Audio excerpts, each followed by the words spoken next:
একদিন দুপুরে নবীর ঘরে কান্না শোনা যায়। আম্মা খাদিজা কাঁদছে কেন?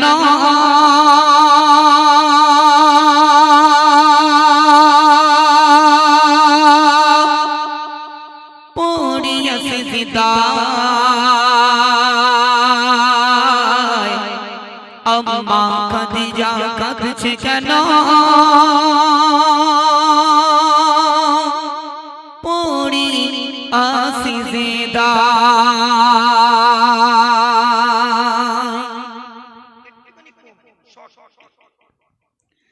একদিন দুপুরে নবীর ঘরে কান্না শোনা যায়।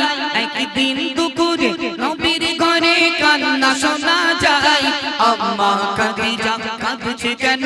পড়িয়া সিজদায় আম্মা খাদিজা কাঁদছে কেন? পড়িয়া সিজদায়। একদিন দুপুরে নবীর ঘরে কান্না শোনা যায়। একদিন দুপুরে নবীর ঘরে কান্না শোনা যায়। আম্মা খাদিজা কাঁদছে কেন?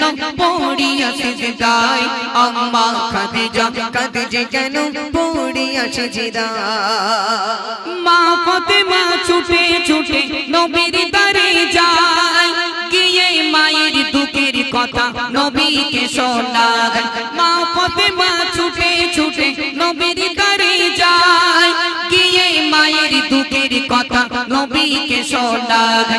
গিয়ে মায়ের দুঃখের কথা নবীকে শোনায়।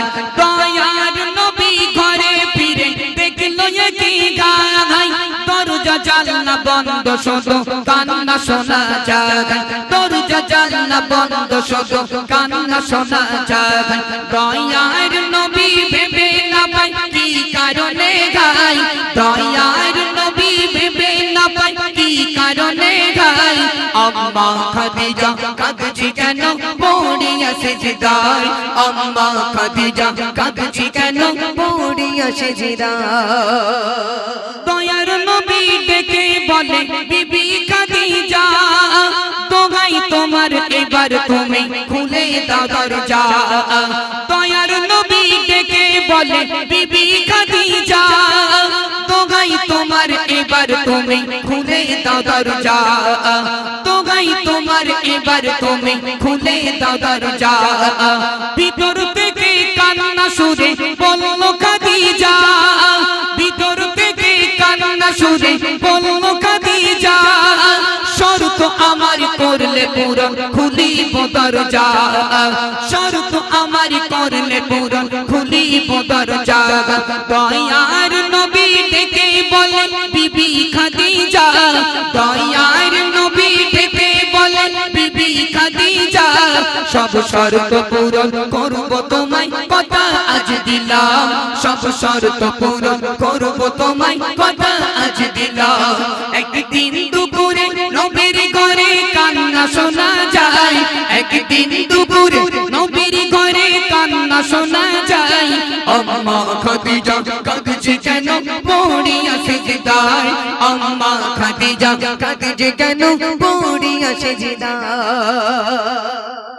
মায়েরা শুনুন, আম্মাজান খাদিজা ঘরের দরজা বন্ধ করে সিজদায় পড়ে কাঁদছে। দয়ার নবী গেলেন, দরওয়াজায় টোকা দিলেন।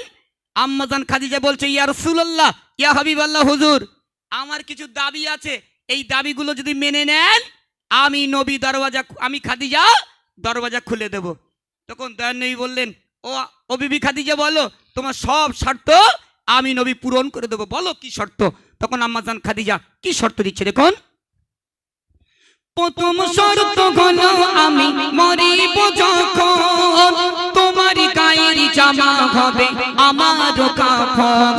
প্রথম শর্ত হলো আমি মরিব যখন তোমার গায়ের জামা হবে আমার কাফন।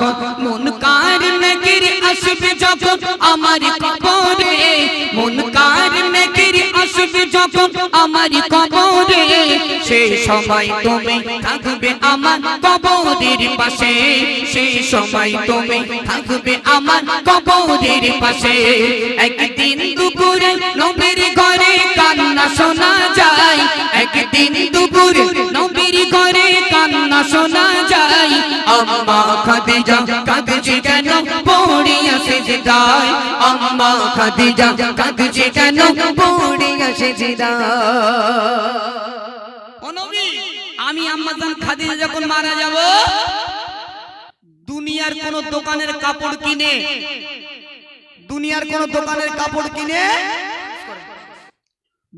কোন দোকানের কাপড় কিনে আমি আম্মাজান খাদিজা আমার কাপড়ের কাপড়টা তৈরি করবেন না ইয়া রাসূলুল্লাহ ইয়া হাবিবাল্লাহ হুজুর আমার দাবি হলো আপনার জুব্বা মোবারক দিয়ে আমি আম্মাজান খাদিজা আমার কাপড়ের কাপড়টা তৈরি করবে জোরে বলুন চিল্লে বলুন না তাহলে সেই আম্মাজান খাদিজা সেজদায় পড়ে কবরের ভয়ে কাঁদছে যে খাদিজাকে আল্লাহ পাক আল্লাহ তাআলা আরশে আজিম থেকে সালাম দিয়েছে সেই খাদিজা সেজদায় পড়ে কাঁদছে আর আমাদের ঘরে গিন্নিগুলো কাঁদে শুধু মাল মাত্রা নেওয়ার জন্য এই দেখো তুই সোনা তুই জান তুই কলেজের টুকরো একটা বিবি দাও না দিলি তো মুখ একেবারে হাড়ির তোলা এত দে এটা কলজে পড়ে না দে তো শেষ নেই শোকেস খোঁজ করে দেখেন 20টা 30টা 10 টাকা শাড়ি হ্যাঁ এত দেয় তাও ওদের হয় না সেই আম্মাজান খাদিজা কি বলছে কবরের ভয়ে কাঁদছে একটু মনোযোগ সহকারে শুনুন মা খাদিজা দুনিয়া হতে নিল যে বিদায় মা খাদিজা দুনিয়া হতে নিল যে বিদায় সব শর্ত পূরণ করলো আমার নবী দয়াময় সব শর্ত পূরণ করলো আমার নবী দয়াময় কবর মাঝে মুনকার নাকি সওয়াল জবাব চাই কবর মাঝে মুনকার নাকি সওয়াল জবাব চাই ওই আরশ থেকে আল্লাহ তাআলা জবাব দিয়ে দেয় ওই আরশ থেকে আল্লাহ তাআলা জবাব দিয়ে দেয় সাইফুদ্দিন আমিনি করো সে কবরের ভাই সাইফুদ্দিন আমিনি করো সে কবরের ভাই সে কবর মাঝে আমল ছাড়া কোনো উপায় নাই সে কবর মাঝে আমল ছাড়া কোনো উপায় নাই একদিন দুপুরে নবীর ঘরে কান্না শোনা যায় একদিন দুপুরে নবীর ঘরে কান্না শোনা যায় আম্মা খাদিজা কাঁদছে কেন পড়িয়া সিজদায় আম্মা খাদিজা কাঁদছে কেন পড়িয়া সিজদায়